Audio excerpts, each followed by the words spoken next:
Today, I want to talk to you about the gap versus the goal. And that's going to be today's faith focus. So, having to admit the gap between you and your goal is often one of the most difficult things to do. We don't admit it because this is probably has a lot to do with we pay way too much attention and give way too much attention to both our past and our future. Past is where the lessons live, hopefully, and the future is should be at least a direction, not necessarily your destination. So many of us make our future our destination and not just a direction that we're going, right? And the past and our future, are contributing factors of what we're missing in the present, whether it's a goal for your faith, your life, or your business.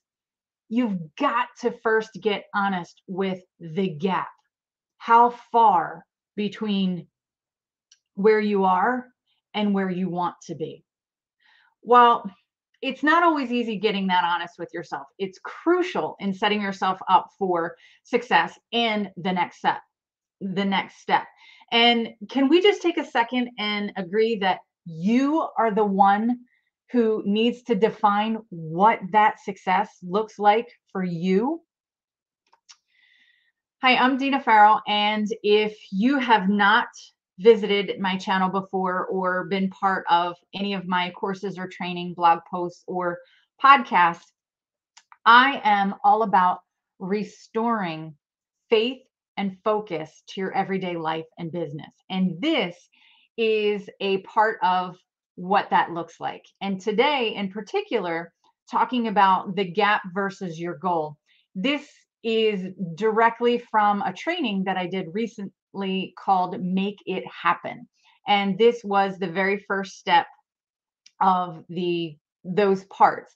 And it's admit where you are in the gap versus your goal. And the one piece of that is faith. We talked about admitting the gap in your faith, in your life, and your business. This little piece that I'm sharing with you today is the faith focus side of that. So let's get back to what we're talking about, the faith focus and the gap between you and your goal. So in looking at our faith, faith is what you believe. And since you act what you believe, being unsure of those beliefs means that you are going to consistently struggle with consistency, period. So here's a mantra that I want to share with you, and maybe it's one that you will adopt and adapt into your daily life. And that mantra is this: my experience affects what I execute, but it's my imagination that sparks the innovation that I need to achieve my goals. I'll say it again. My experience affects what I execute, but it's my imagination that sparks the innovation needed to achieve my goals. Now, to really make this mantra stick and solidify its potential impact for you, let's break down its key components and terms. All right. Experience. Experience is what we know. Execution. Execution is applying what we know. Now, imagination is what doesn't exist yet. That's why it's called imagination. It hasn't transpired and we don't see it yet. Innovation is what happens when we create what we want to see. All right. But the word that I really want you to hone in on here is imagination. And you are going to love this. All right. So the root word of imagination, or the root meaning of the word imagination, is to picture oneself. How much time and energy do we spend imagining things. Imagine what life could be like. Imagine what could happen. Imagine, right? We're really good at imagination. Or maybe we're not. Maybe we need to step back and tap into our inner child and really learn how to imagine, right? But imagination is to picture oneself. Now, the root word from imagination is the word image. And the word image is originally from the word icon. And this is a Hebrew word. And it means the replication or representation of an idea. Now, to those of us who are Christians, we believe that we were created in God's image. Now, to support this theory, before we were non-existent, meaning we didn't yet exist. So where did we come from? As believers of creation and of God, we believe we came from his imagination. We were his idea. Hebrews 11:3 tells us, by faith we understand that the universe was formed at God's command, so that what is seen was not made out of what is visible. We came from God's imagination. Now, I'll give you a second to let that sink in and briefly recap what was just introduced here, because you're probably thinking, what is she talking about? And what does this have to do with the gap versus the goal? Sorry about that. The root meaning of imagination is to picture oneself. The root word of image, which comes from the Hebrew word icon, means the replication or representation of an idea. Now, we know the power of words. In Genesis chapter 1, we see that what God said was created.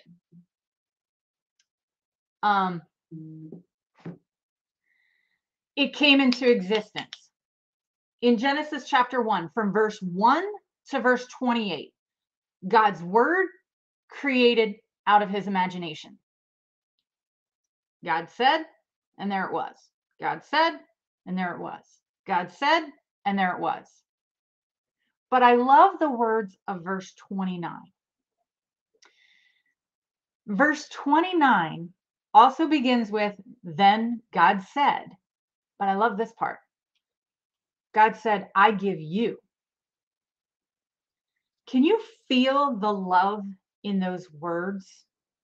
After creating the entire universe and the first humans, Adam and Eve, to be part of it all, he says, I give you. And in this verse, he talks about all that he's given for us to live and be able to sustain us and the universe. Talks about giving us, the seeds and the plants and what we'll eat and, all of that. I just love that little piece in all of God's imagination and innovation. He included us. I give you. All right, so let's go back to the power of words. I love this. You're going to love this. You want to know what the root and the origin of the word is? It's the Hebrew word logos, and it means the expression of thought. Now, hang with me here. Okay. How incredibly beautiful and profound is it that we came from God's imagination? How he pictured himself, right? How he pictures oneself. Imagination means picture oneself. We were created in his image.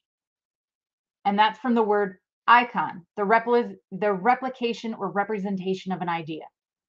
We were spoken into being at his word, logos, the expression of thought. And every day we have the opportunity to make him our ultimate icon, the representation of what he had in mind all along. Whew. All right. Imagination. Seeing what we want that does not yet exist. The goal. Innovation. Creating what we want to see. See, the world is full of logos, and we're often found displaying them proudly and quickly. But if a logo is truly an expression of thought, whose are we representing? Are they in alignment with ours? With God's? How many of us truly use our imagination and get real innovative to truly become the expression of God's thoughts and bear his logo? Friends, this is what this is all about.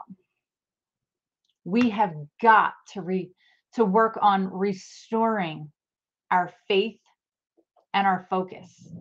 It's the basis of everything we do. Here are some questions to ask yourself when it comes to truly living out this little mantra, so to speak, that I introduced you to.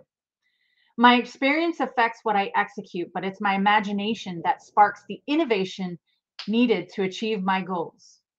So ask yourself, what unknown am I allowing to prevent my execution?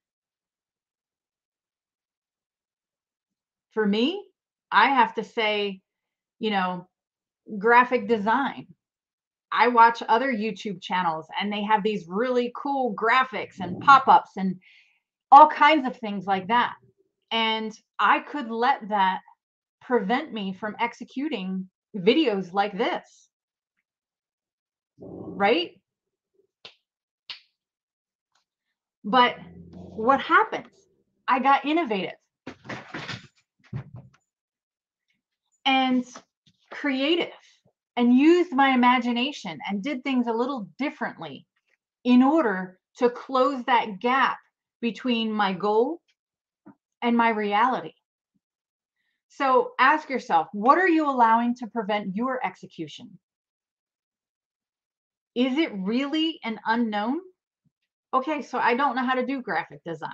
I don't know how to make it, all pop and, look all professional and things like that.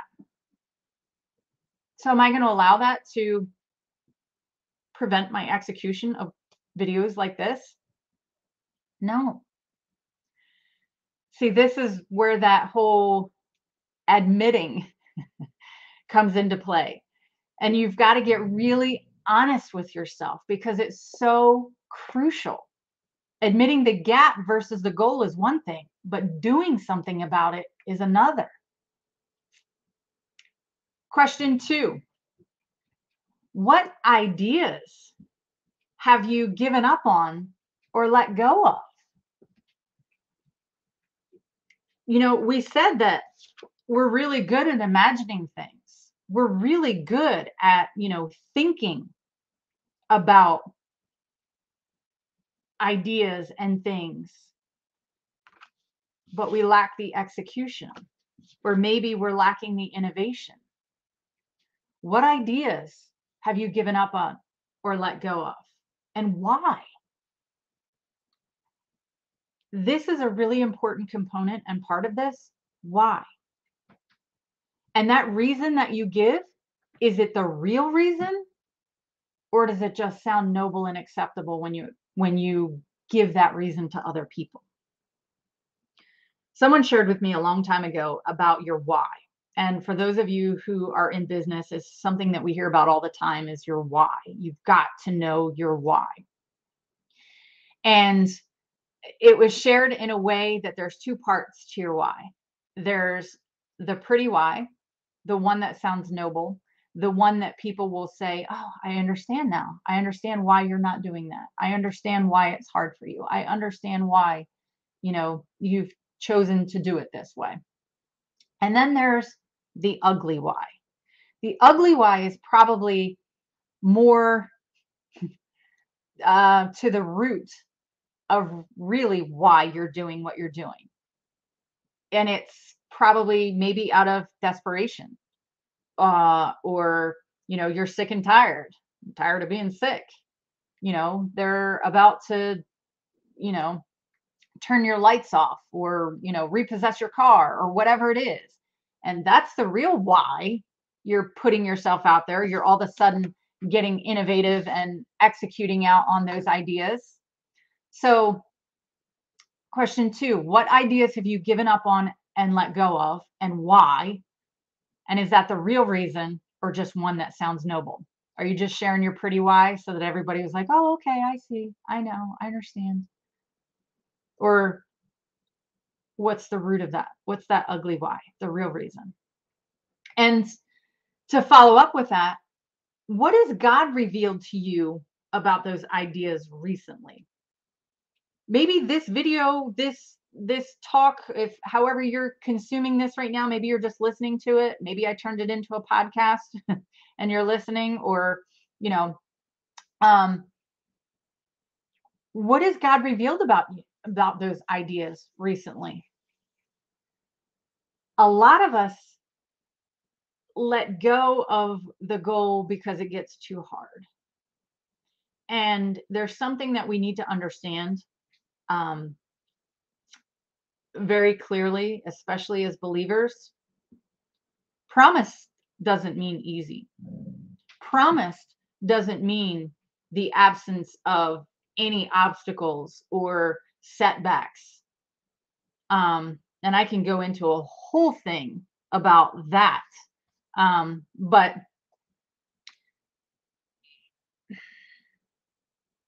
God will confirm it. I'll just leave it there. And if those ideas are aligned with being his logo, his expression of thoughts, how can we commit to getting innovative to the point of execution? And last but not least, question 3. When was the last time you pictured yourself the way that God imagined you? I encourage you to take some time today, or even right now, and write down what he sees. Who does he say you are? What is it that he says that you're capable of doing? How has he uniquely equipped you to innovate and execute, closing the gap between where you are and that goal? Call it what he's promised you, call it what he's called you to. What is that? So today, I hope I've given you some food for thought when it comes to the gap versus your goal. I hope that I've given you some encouragement in continuing to close the gap versus your goal.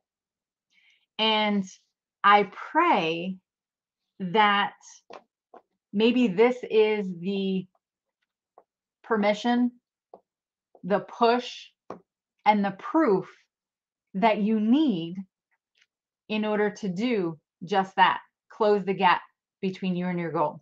Let's see some imaginations turn into some really innovative ways to execute closing that gap. Thanks for joining me today, and I would love to hear from you. I would love to hear what you thought about this. If you would like to see more content and things like this, feel free to shoot me an email, deana@deanafarrell.com. If you would like me to come and speak to your group or your organization, by all means, reach out. I would love nothing more than to do something like that, or even create a training if that's what you need. Thanks for joining me, and I will see you next time.